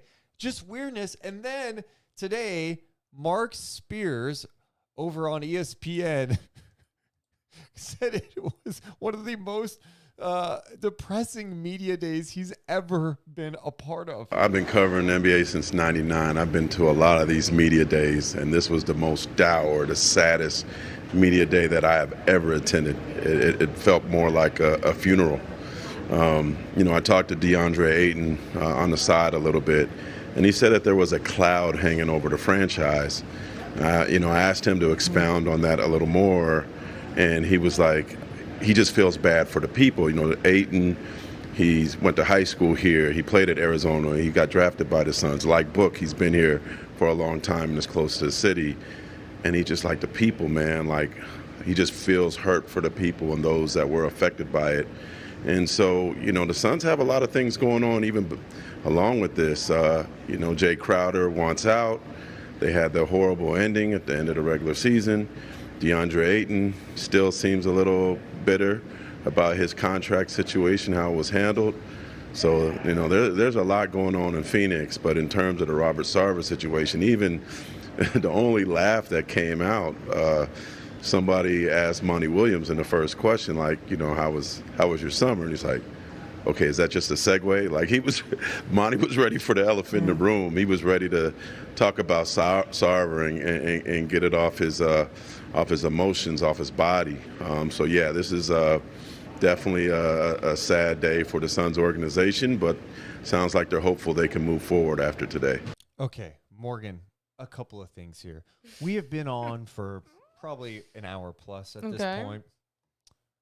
We have talked glowingly about a team that hasn't made the playoffs in 16 years because of the vibes at Media Day. It's happy. It's what we talked about. It's like, dude, Media Day is traditionally pretty happy time, right? Like, no doubt. Mark J. Spears just said it, the saddest Media Day he's ever been a part of. It was like a funeral with everything going on. We talk about King stock right now. If you have Sun stock, hopefully you made some money off of it and sell that. I'm out. It's tough. There's a lot, like he just mentioned everything, and then you want to talk about on the court, and how that's supposed to flow. Chris Paul, a year older, I shouldn't count him out until he shows me otherwise, but you're seeing late into a season for Chris Paul and his body. It's still not the same as it once was when he was younger, but at the same time, I do believe in Monty Williams and his ability to coach and bring people together. I do believe he has that, but there's a lot of shit going on. And sometimes, like, there's no way you can make all of that okay, right? Like, there's going to be a process. And it's tough because you think about, like, their turnaround, right? In how fast things can change in the NBA. When I say I'm out, I just don't think they're going to be a number one seed. I don't think they're a title contender. And is that a prisoner of the moment based on last year? Yeah, maybe. But it's all the other stuff that we've been talking about with this squad. And it's just sad, too, because they're so close to winning it all, right? Like beating the Bucks. And then last year, it's like, this team could be better. And then for it to unfold the way it did, sometimes your window is just not as wide open as you think, and you have to capitalize on the moments. Could this be a rallying point at some point for the Suns? Yeah, I'm sure they hope that. I hope that, hey, we just need to go play games and see some wins and we'll be cool. But I think it's a little more complicated than that. And I don't think it's doubting Chris Paul. I think it's being realistic that late in the year, the last couple of years, like, he's just getting banged up, and he's gotten banged up a lot throughout his career. He's getting older.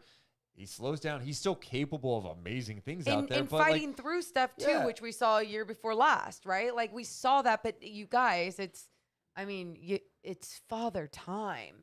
And being beat up more and more, it just gets a little bit harder each time after being beat up and going deep into a season.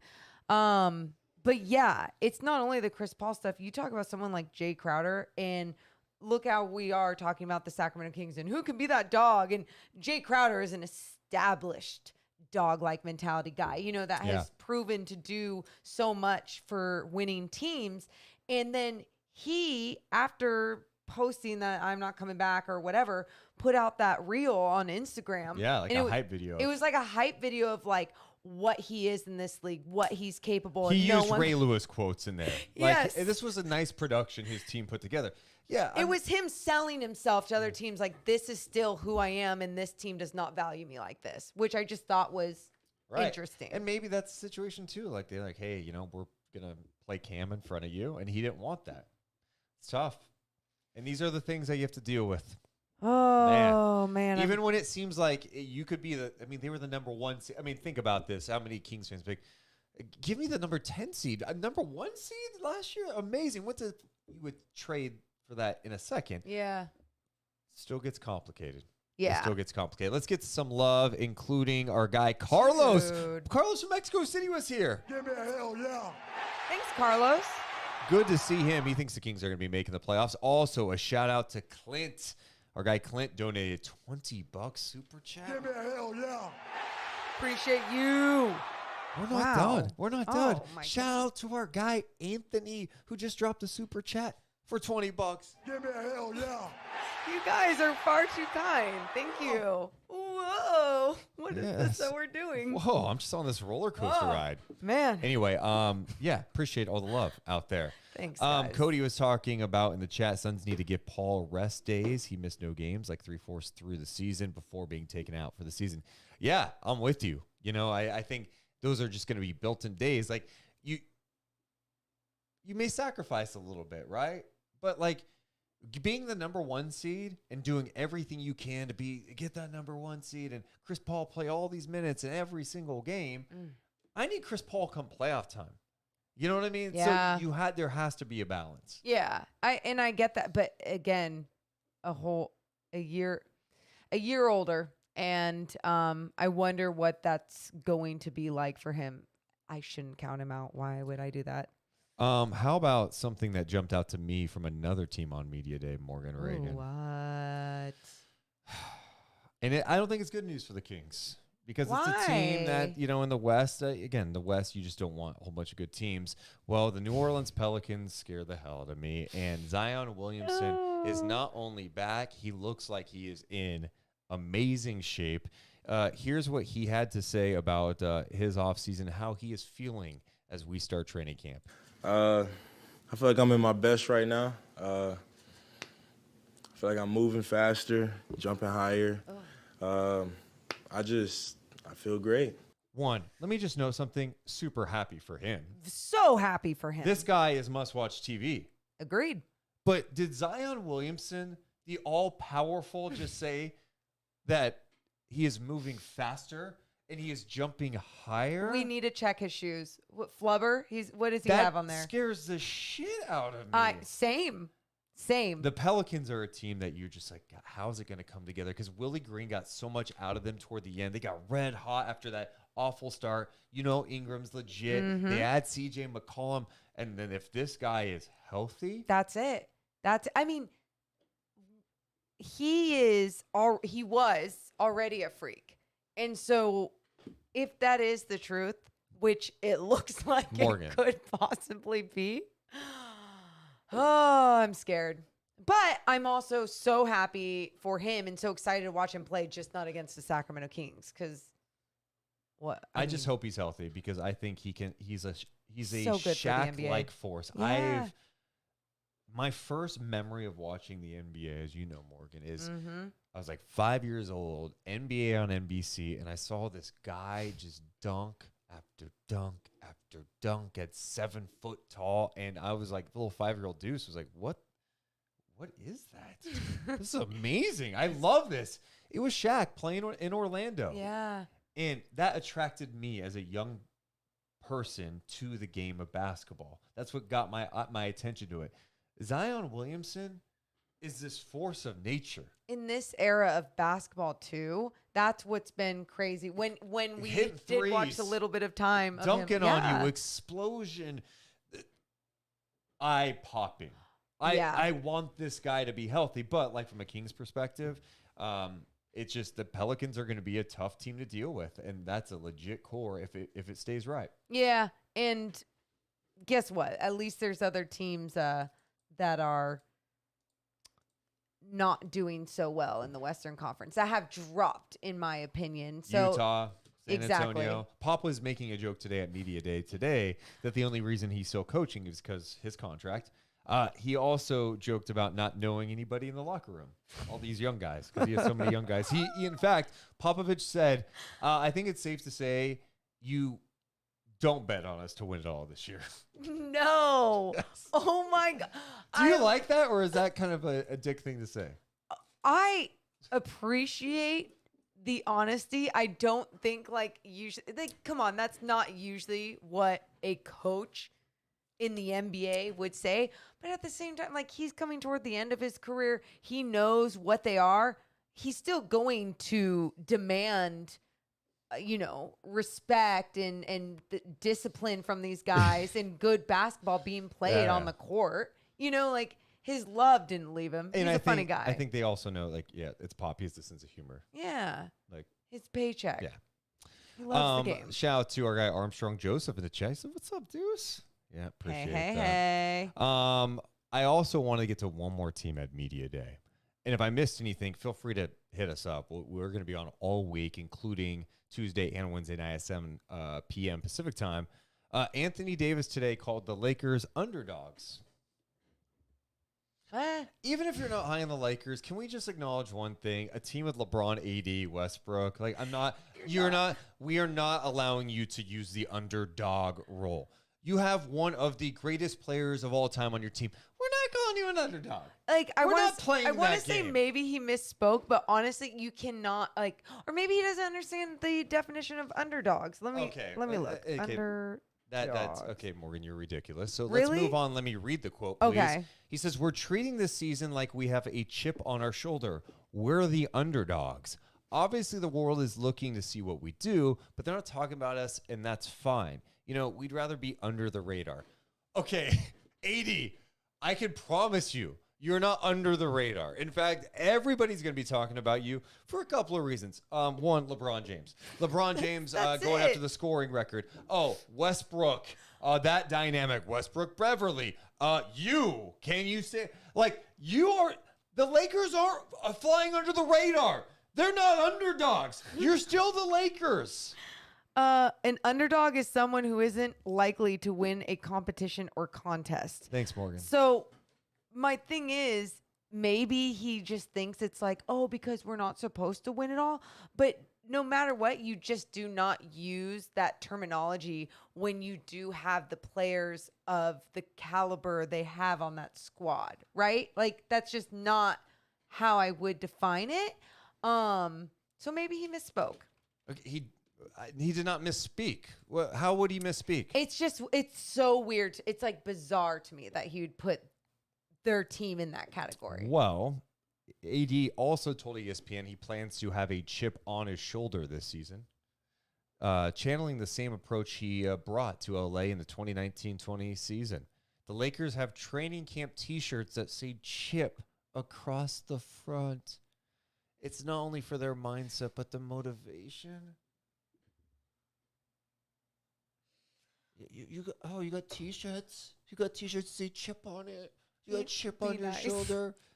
I'm so done with this team. I'll be excited when LeBron breaks a scoring record because it's a tremendous accomplishment. Okay. But stop. You're not underdogs. Man, you can't. Even if do people maybe doubt you?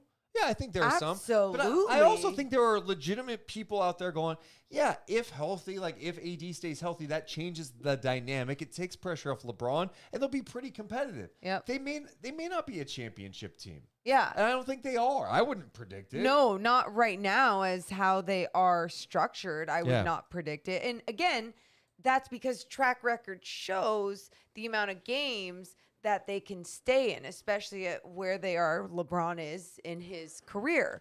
So yeah, it's very interesting comments from AD, but I think the most interesting thing was the chip T-shirts that are being made. Yes, thank you. Stop it. What? What? I can't get over that. Actually, I'm very. I do not wear those shirts. Do not make that a thing. Please. That feels so like college, Yeah. I don't know. One other note, Brooklyn Nets training camp happened today. That was Media another day. media day, training camp yeah. opening up, but media day happened today. Kyrie Irving had some things to say. So Durant, Kyrie said, I gave up 4 years and 100 and something million deciding to be unvaccinated. And that was the decision. Get this contract, get vaccinated, or be unvaccinated. And then there's a level of uncertainty of your future, whether you're going to be in this league, whether you're going to be on this team. So I had to deal with that real life circumstance of losing my job for this decision. So he talked about that.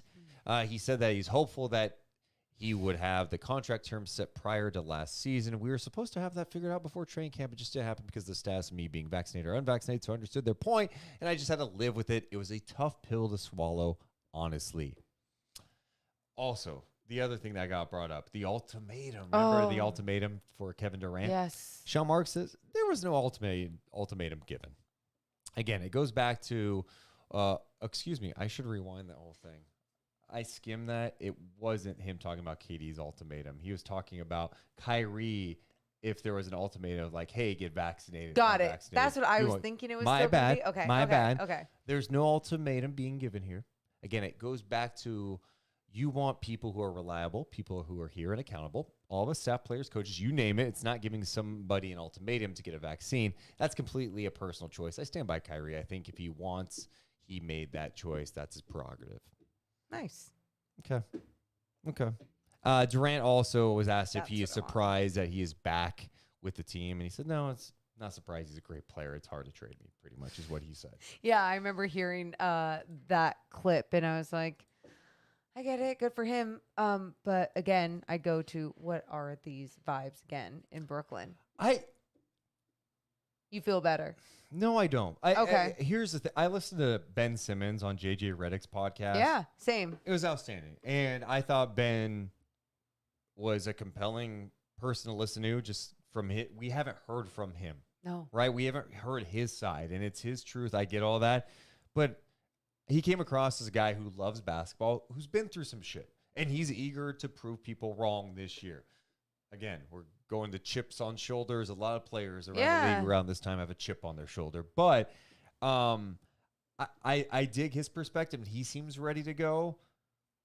But the Durant thing did happen. Now, is Durant in a spot where he's like, yeah, I'm down. Whatever, this is what we agreed to. Is Kyrie on board? I don't know. The whole that whole dynamic with Sean Marks, that's it. Steve Nash, and those guys is strange. And if you do get off to a slow start, is there a coaching change? And you would have to think that's the case. I don't know.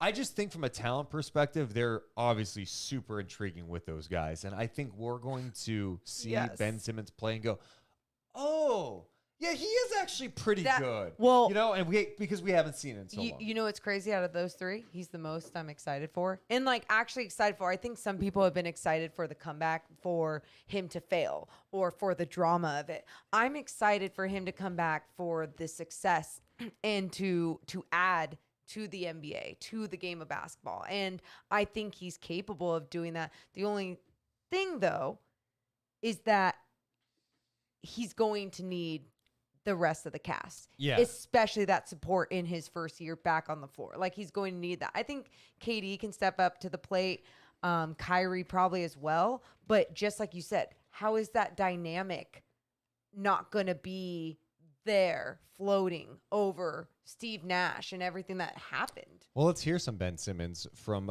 Media Day with the Brooklyn Nets. My focus is going out there and doing what I can for my team to win, and in any way I can. So expectations, that's for you guys. Well, and in terms of just the way you now fit with obviously two other big stars on this team, in Kevin Durant and Kyrie Irving, three of you have never played together. So do you have any sense of have you been envisioning what that looks like? We've been playing all week, yeah. How's that looked? Oh, incredible. Yeah, that's cool. I love maybe look, you can't put anything obviously you need talent in this league, and I'm not acting as if you can just get through all the dysfunction, okay? Yeah. But you've got weird personalities too with Durant, Irving a little bit. So maybe they can, I don't know, thrive in that. Yeah. The talent level is there. Oh, it's there. It's there. And I think sometimes people want to count out Ben Simmons obviously because of his lack of shooting or whatever, but there's so much more that we have seen him accomplish Morgan. on the floor that does not get the love it deserves. So you've got him coming back. Uh-huh. Joe Harris. Don't forget he was out most of God. last year. Give me some shooting. You Spread still, the floor. You still have Seth Curry. Yes. They picked up Royce O'Neal as just like a good defender coming off your bench. Yep. They took a flyer on TJ Warren. Yes. And, I don't even know that Getting TJ is. excited. We haven't seen TJ in like 2 years. I don't know what to expect. Sure. I just know when he's been What he healthy, was. he's a very solid player in this league. Cam Thomas, Markieff Morris, they added. So it's an intriguing roster. It is. And I'm sorry, when you got Durant, Irving, and Kyrie's not missing all these games now. We're factoring in the drama, but Yes. it sounds like a lot of the drama has been put to rest. We'll see if that really translates on the Yeah. floor. Yeah. So, yeah, I think intriguing, that roster. You just talked about the Pelicans. There's some fun teams and good teams around the league, but I like that the Kings are getting put into the conversation with guys like Paul George. Wow, I like how you brought it all the way back. I know. We did a whole bunch of Kings. Yeah. We did NBA, and you had to bring it all I the just way did around. You're because tying it in a bow. I'm tying in a bow because it's obviously the adrenaline rush I was coming off of with Kings Media Day too. But I do like that peers and others are seeing it and talking about it as well. So we'll have to share. It's gonna be a fun year on the podcast. Yes. No matter what happens, you're gonna have so much fun here. Can I Nothing be real? else matters. Can I be real? What? I don't know why I'm saying this like this. You're like, yeah, really, Deuce. I'm an emotional guy. at Yeah, times. really? Yeah, for sure. I care a lot about the team. I've seen you cry, yes, about the team. Really? When they were about to leave. Okay, I teared up. Like I thought that was it. But it would suck it would hurt really bad if they were not competitive this year. And I know it would. I'm just being completely honest. It would. But I'm like, yeah, Yes. but that first year, we're going into season 3 of Night Chat, October 3rd with the preseason. Season 3. We started Night Chats after games. Kind of weird. We were just going to do a podcast after games. And then it turned into Night Chat. Now we hang out with all you scumbags. I'm a scumbag too. But that 2020 season, Yeah. 2 9-game losing skids. We did it. We survived. Last year, puke on the Oh God. Last year, puke on the floor. Another coach fired. It has to turn. That was I think that was my line when I kept talking to people today. I'm like, look, you can't be bad forever. Like it has to turn. It and this has is not to. like it can't be bad forever. Like And nothing's being done about it. I think this group can be fun this year. And so I would be extremely hurt if they weren't. And I don't know mentally if I could do it with the chat and Discord. And when I'm in a Discord server, we get people talking all the time. You should have seen the Discord server today. At one point, a lot of people are concerned about, hey, is Fox happy? How's he feeling? My guy Mark with a C was like, hey, find out if Fox is excited or overly excited. And he was dead serious. I had another guy. My guy, not a normie is his name in Discord. You know what he said in the chat today? He was suggesting that Fox starts like 66% of the time. Random number, whatever. Okay. His point was, no, you bring De'Aaron off the bench when they play Portland, Golden State, and he named the team so Davion could start. These are the things that are happening right now. God. We're not even to the start of the season yet. Oh We my haven't even played a God. preseason game. We are in the infancy of the season. I need this to be a good baby. If it's not like you I know it's gonna hurt. Because like I was gonna say you can go to therapy, but this can be your therapy. But you need to understand when the times come because you guys, the NBA. I mean, there's gonna be times where there's still ups and downs. Like you are the Sacramento Kings and you're trying to grow. Those growing pains will be there at times. But my only ask is like, don't get too hot. Don't get too high. Don't get too low. You know what I mean? Like I'm gonna try my best. Just like ride the wave, especially if there's growth. I'm not acting like you're you should be like, oh, but at least this is going well. At least everyone likes each other. I'm not talking about moral victories and all that shit. I'm just saying, like, if you see better basketball on the floor, if you see better things happening and coming out of this season, like, notice it, note it. Do what you got to do. Point it out.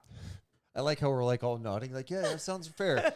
But we haven't played a game yet. And when we see a game, it's emotional, especially right after the game where we come on and talk about the game. We're talking with all the people. Yeah. MJ says, don't do it, Deuce. Just get too high. Get too high. That's hilarious. Well, hey, we appreciate everyone hanging out today. The biggest thing you can do on the way out is make sure to hit the thumbs up button. That's a huge thing. Make sure to follow us on Twitch, subscribe on YouTube. For the people who listen to the audio and also the people watching us live right now, if you could do me a solid, go on your Spotify app and give us 5-star. Or if you're an Apple Podcast user, drop us a review. All that stuff helps us grow. We just want to keep growing this badass, awesome Kings and NBA community together. Let's do it. Yeah, talk about let's Fox do and it. Moon. How about the Deuce and Mo community to the moon? Anyway, we'll be back live again Tuesday night, 7 p.m. Pacific time, and then Wednesday night, 7 p.m. as well. We love you guys, but we got to go. Thank you. Thank you. Love you guys. We'll see you later tomorrow. Bye. Deuce and Mo.